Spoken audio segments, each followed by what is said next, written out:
Hi, Matt here again, and I want to talk about the chain rule. So the chain rule states that the derivative of f of g of x equals f prime of x, f prime of g of x times g prime of x. So basically what this is saying is that the derivative of, with respect to x, of f of g of x, it equals the derivative of the outside function, and in this case our outside function is f of g of x. And so the derivative of our outside function is f prime of g of x times the derivative of the inside function. Well, in this case, our inside function is g of x. So that means that the derivative of our inside function is g prime of x. So let's take a look at an example. So let's say we want to find the derivative of sine x squared. Well, our outside function, we have to use the chain rule. So our outside function is sine x squared. So the derivative of our outside function is cosine x squared. That inside portion does not change when you take the derivative of the outside function, because on the next step we're taking the derivative of the inside function, and the derivative of the inside function is 2x, because our inside function is x squared.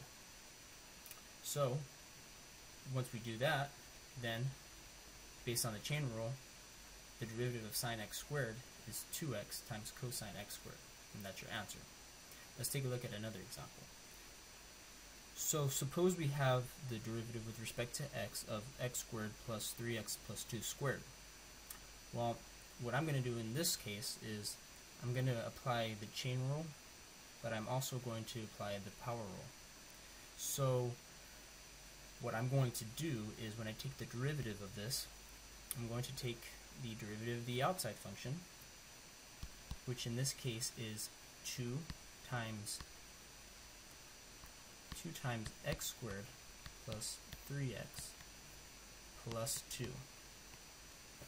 And so what I did was I applied the power rule by dropping down the 2 here and subtracting this exponent by 1. Then I'm going to take the derivative of the inside function, which is x squared plus 3x plus 2. And so when I take the derivative of that, I'm going to get 2x plus 3. So the answer in this case is 2 times 2x plus 3 times x squared plus 3x plus 2. Now, what I want to do is I kind of want to show you why I did that, why I applied the power rule. Well, suppose we took the derivative with respect to x of x squared. Well, we all know that that's just simply 2x. But what did we really do? Well, we actually applied the chain rule, believe it or not. Another way of looking at this problem is, if I took the derivative with respect to x of x squared, what I'm doing is I'm dropping down the 2. I'm applying the power rule by dropping down the 2, and I'm subtracting that exponent by 1. So now I have 2x to the first power, and I'm also taking the derivative of x, which in this case is just 1, so your answer is 2x.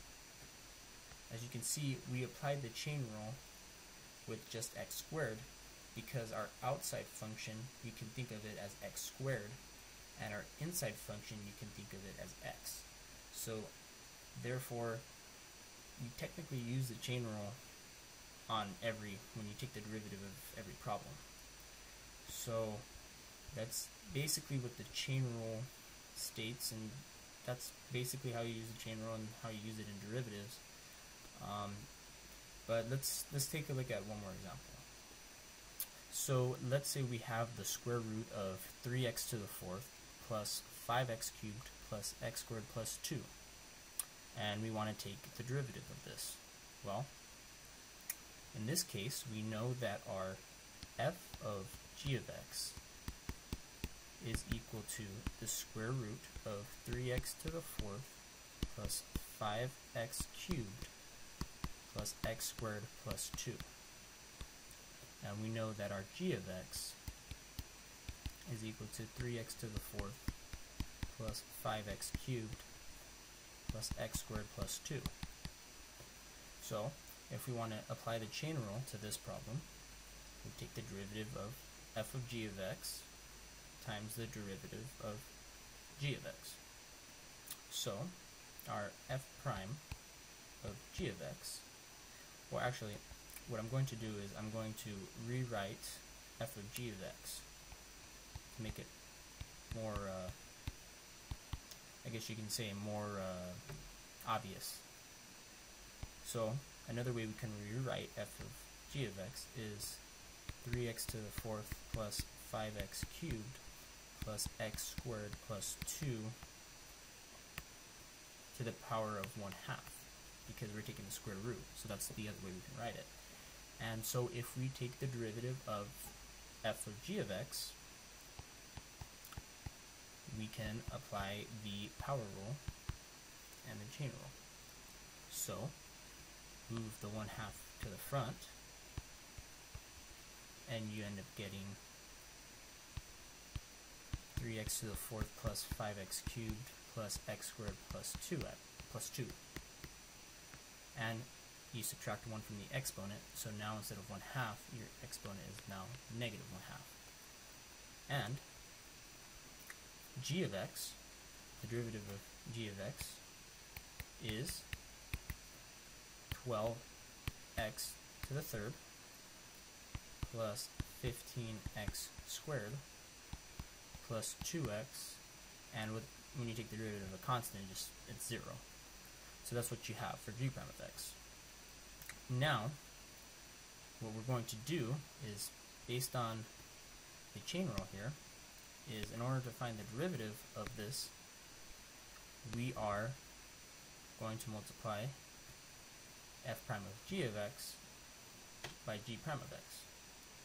So, in this case, the derivative of, with respect to x, of the square root of 3x to the fourth plus 5x cubed plus x squared plus 2 is equal to f prime of g of x, which is 1/2.